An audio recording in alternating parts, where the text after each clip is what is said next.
Hello guys, welcome back to solution Mitra. So आज का हमारा क्वेश्चन आप देख सकते हो। If the ratio of 11 terms of an AP to its 18th term is 2:3, find the ratio of the sum of its first 5 terms to the sum of its first 10 terms. ठीक है भाई, question क्या कह रहा है? Question कह रहा है हमारे पास एक एपी है, अर्थमेटिकल प्रोग्रेशन, यानी हिंदी में क्या कहते हैं इसे, समांतर श्रेणी है।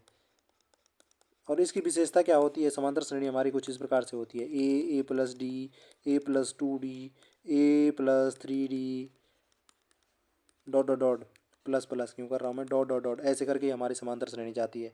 यानी कि जो हमारी समांतर श्रेणी होती है ना, उसमें एक कॉमन डिफरेंस डी होता है।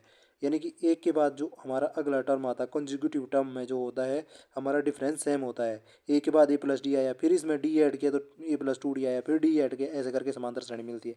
अब हमें अगर इसका nth ऑर्डर जानना, मतलब nth टर्म जानना है, जैसे ये हमारे समांतर श्रेणी, मैं इसमें 10वां जानना चाह रहा हूँ, 20वां जानना चाह रहा हूँ, 30वां जानना चाह रहा हूँ, तो आप ऐसे जोड़ते थोड़ी रहोगे। तो हम डायरेक्ट निकाल सकते हैं ए एन बराबर क्या होता है। अगर nth टर्म निकालना है, A plus N minus one into D, यानी कि अगर मुझे n टर्म निकालनी है तो ये फॉर्मूला अप्लाई कर सकता हूँ। तो यहाँ पे जैसे हमें बोल रखा है 11वीं टर्म और 18वीं टर्म का रेशियो दे रखा है, तो A11 यानी कि 11th जो टर्म होगी वो कैसे निकली होगी हमारी, तो हमने ऐसे ही क्या होगा, ए प्लस एन की जगह पे 11 रखोगे तो ये क्या हो जाएगा, 11 माइनस 1 इंटू डी हो जाएगा। तो यहाँ से हमें क्या मिल रहा है, ये ए प्लस 10 डी मिल जा रहा है, 11 टर्म। ऐसे ही हम कौन सी टर्म निकालेंगे, 18th टर्म निकालेंगे। ए 18th कितना हो जाएगा, ए प्लस यहाँ पे ए की एन की जगह पे 18 रखा, माइनस 1 इंटू डी, तो ये क्या बचा हमारा, ए प्लस 17 डी बचा है ना। तो ये हमारा बचा क्या, 11 टर्म, 18 टर्म। अब अगला जो हमारा इसमें रिलेशन दे रखा है कि A11/A18 जो है, इन दोनों का जो रेशियो है वो दे रखा है। यानी कि ए प्लस 10 डी डिवाइडेड बाई क्या हो जाएगा, ए प्लस 17 डी। इनका रेशियो हमें दे रखा है कितना है, 2:3 है, यानी कि 2/3 है। तो यहाँ से आप इसको सिंप्लीफाई करोगे तो आपके पास क्या मिलेगा, 3a प्लस 30d बराबर ये क्या हो जाएगा, 2a प्लस 34d। और यहाँ से आप फर्दर और सिंप्लीफाई कर लो तो ये हो जाएगा a बराबर क्या हो जाएगा, 4d के बराबर। ये हमारा a की वैल्यू मिल गई हमें एक रिलेशन से।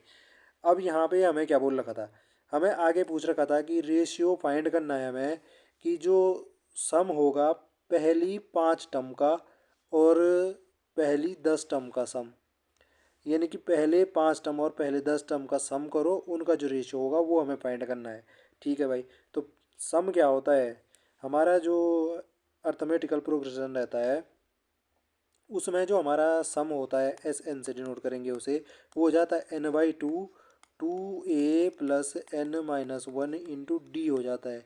यानी कि जैसे बोल दिया कि पहले 5 टर्म का सम क्या होगा, तो n बराबर क्या कर दो, यहाँ पे 5 रख दो।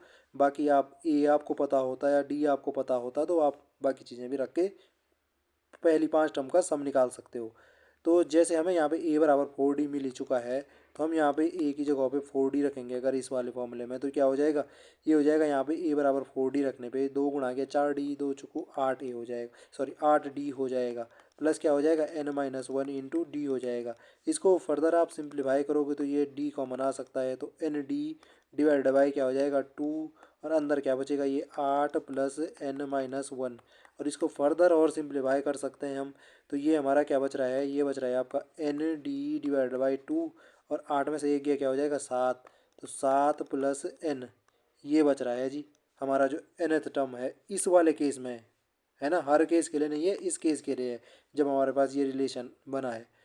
अब देखो पहली 5 टर्म और पहली 10 टर्म का सम पूछ रखा है, तो पहली 5 टर्म को सम को मैंने S5 से डिनोट कर दिया, तो वो क्या हो जाएगा, इसमें वैल्यू रख दो, n बराबर 5 रख दो, d हम जानते नहीं है, d को रहने दो, डिवाइड बाई क्या हो गया 2 हो गया, 7 प्लस n की वैल्यू रख दो 5। ठीक है, तो ये कितना हो जाएगा, यहाँ पे से 12, 7 और 5 12, 6 दूनी 12, तो 6 पंजे 30, 30d के बराबर आ गया। ऐसे ही आप s कितना, पहली 10 टर्म का S10 से डिनोट कर दिया, तो अब n बराबर 10 रख दो, तो क्या हो जाएगा 10d डिवाइड बाई 2 इंटू क्या हो जाएगा 7 प्लस 10 हो जाएगा। तो यहाँ से कितना हो गया 17, यहाँ से हो गया 2 पंजे 10, और 17 पंजे 85, 85d हो गया। तो पहली 5 टर्म का सम तो ये आ गया 30d, पहली 10 टर्म का सम आ गया 85d। इन दोनों का रेशियो लेना है, तो रेशियो लेने का मतलब हो गया S5 को डिवाइड कर दो S10 से, तो ये कितना आ जाएगा 30D डिवाइडेड बाई क्या हो जाएगा 85D। डी से तो डी कैंसिल हो जाएगा और ये हो जाएगा 5 छके 30 और ये हो जाएगा 17 पंजे 85। तो 6:17, 6:17 हो जाएगा भाई पहले 5 टर्म का सम और पहली 10 टर्म का सम। देखो ऑप्शन में कहीं भी दिख रहा है 6:17। तो ऑप्शन नंबर डी तो बिल्कुल आपको दिख ही रहा है 6:17। तो यही था जी, हमें पहली 5 टर्म का सम और पहली 10 टर्म का सम का रेशियो 6:17 मिला और हमने प्रोसेस क्या क्या फॉलो की वो आपने देखा होगा। आई होप जो ये कॉन्सेप्ट आपकी समझ में आया होगा। अगर आपको वीडियो पसंद आई तो प्लीज़ वीडियो को लाइक और चैनल को सब्सक्राइब करना ना भूले, ताकि हमें इसी प्रकार का जो कंटेंट है वो बनाने का मोटिवेशन मिलता रहे। तो फिर मिलता है नेक्स्ट वीडियो में, तब तक के लिए bye bye and take care.